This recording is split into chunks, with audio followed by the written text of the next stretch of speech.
que ya el cristianismo para mucha gente es la religión y la religión el cristianismo. Aún más, Satanás ha hecho creer esa mentira por 1600 años, especialmente desde que el Vaticano fuera establecido en la muerte del emperador Constantino en el año 337. Déjeme darle nota histórica y profética de ello. A la muerte de un emperador que nació pagano, vivió pagano y murió pagano, a pesar de lo que la historia le haya dicho a usted, a pesar de lo que los historiadores hayan declarado de su conversión a Cristo, a pesar de las fantasías y encantaciones por encantadores, agoreros, adivinos, que en el nombre de Cristo, como falsos profetas, no solamente distorsionaron la historia, no solo de Israel, no solo de la Iglesia, pero aún la historia de esta nación mexicana.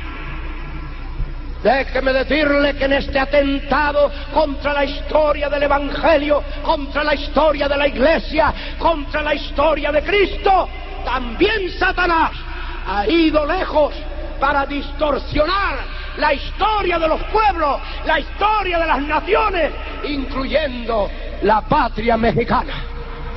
Todavía en las escuelas de México se estudia, se lee, llegando hasta las universidades mexicanas, que los monjes católicos romanos, las monjas, los sacerdotes y los obispos llegaron hace 500 años a los aborígenes de esta tierra para predicarles el Evangelio. Mentira de Satanás, mentira de Satanás, mentira del anticristo.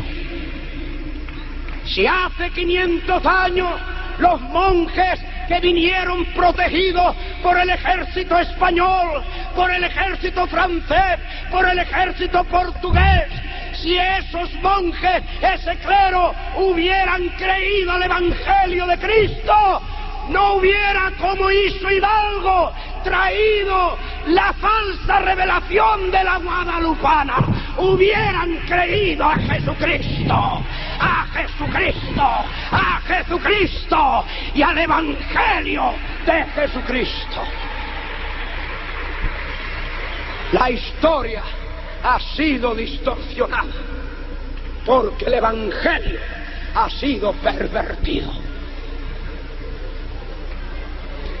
¿Para qué hablar más de lo que ya esta tierra ha padecido, está padeciendo, no como consecuencia política solamente, no como consecuencia económica, no como consecuencia cultural, no como consecuencia moral, no como consecuencia ajena a lo que la religión ha hecho en 500 años de perversión del Evangelio de Jesucristo? No hubiera habido guerra. Aún más, si hace 500 años este mensaje de Cristo, dado en el Sermón del Monte, allá en Israel, hubiera sido creído por ese clero, en el día de hoy no habrían ni mormones en México. En el día de hoy no habrían espiritistas.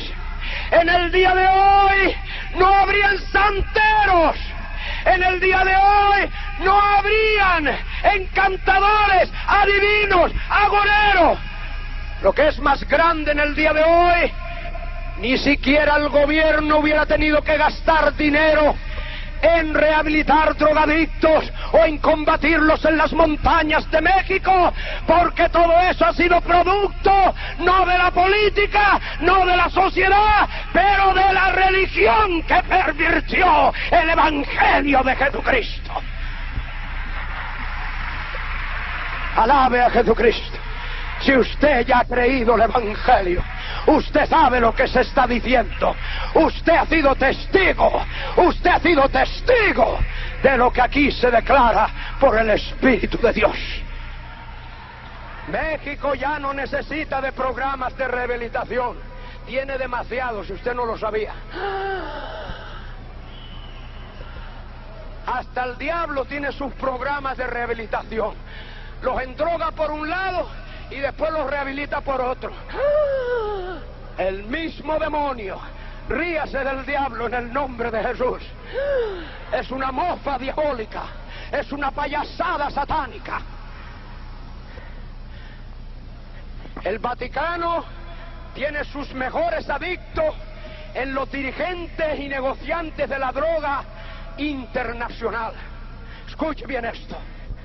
Segundo, son los fabricantes de licores más fuertes económicamente y tecnológicamente. Las destilerías más avanzadas las tiene el Vaticano. Y después tiene centros de rehabilitación para alcohólicos, incluyendo Alcohólicos Anónimos, que fue fundado por los jesuitas a escondidas. Ahora oigan los Alcohólicos Anónimos. Esto se revela por primera vez en Tijuana. Óigalo los Alcohólicos Anónimos. Óigalo el obispo de Tijuana. Óigalo el pueblo católico romano. La insidia, la conspiración, la perversión, la distorsión, la falsedad, la hipocresía, ya no solo hasta los sentidos y la conciencia humana, pero ahora hasta el alma del ser humano, hasta el alma del ser humano. Escúcheme bien. Jesús dice, por sus frutos los conoceréis. Estoy dando a conocer algunos frutos. Entre los más grandes destiladores de brandy, de coñac, de ron, de cerveza, escúcheme, de vino, de whisky, escúcheme bien, están, le voy a dar solo dos nombres de los más grandes, dos de los muchos. Entre los monjes católicos están los monjes benedictinos, la orden de los monjes benedictinos, que destila más licor que todas las destilerías juntas en México.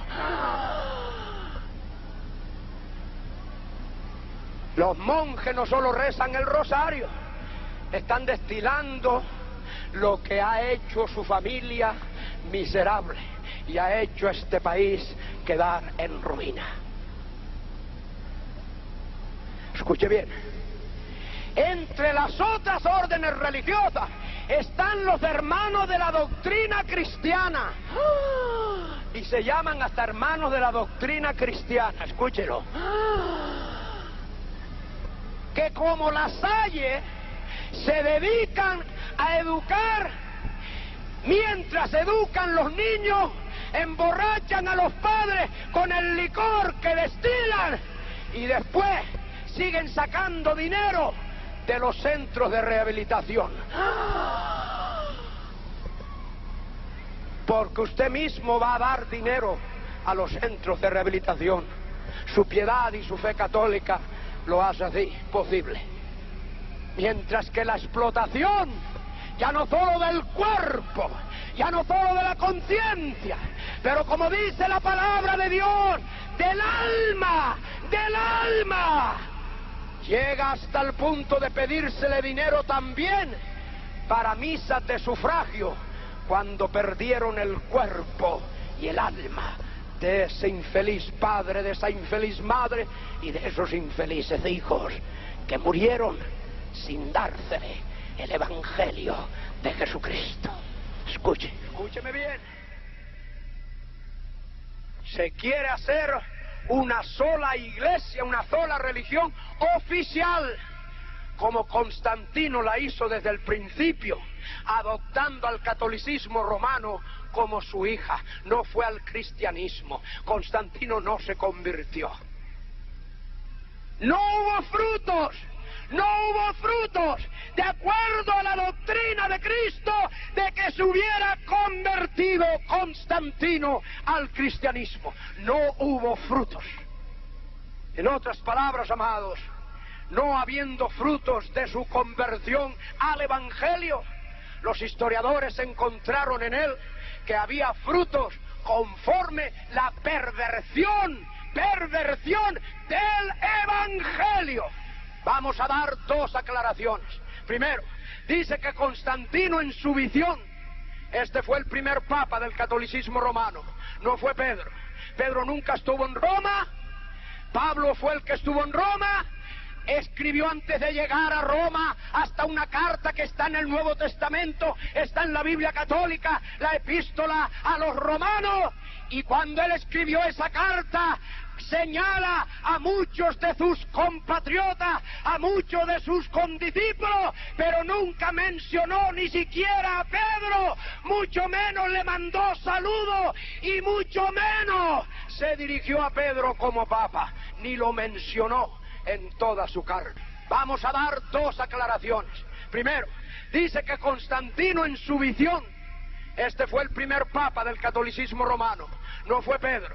Pedro nunca estuvo en Roma, Pablo fue el que estuvo en Roma, escribió antes de llegar a Roma hasta una carta que está en el Nuevo Testamento, está en la Biblia católica, la epístola a los romanos, y cuando él escribió esa carta, señala a muchos de sus compatriotas, a muchos de sus condiscípulos, pero nunca mencionó ni siquiera a Pedro, mucho menos le mandó saludos y mucho menos se dirigió a Pedro como papa, ni lo mencionó en toda su carta.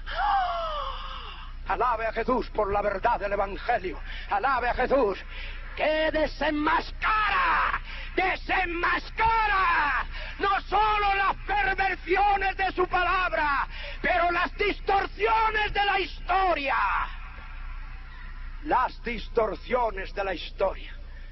Hasta muchos historiadores protestantes, claro está, protestantes de nombre, hay bautistas de nombre, hay metodistas de nombre, hay nazarenos de nombre, hay evangélicos de nombre y hay muchos pentecostales de nombre.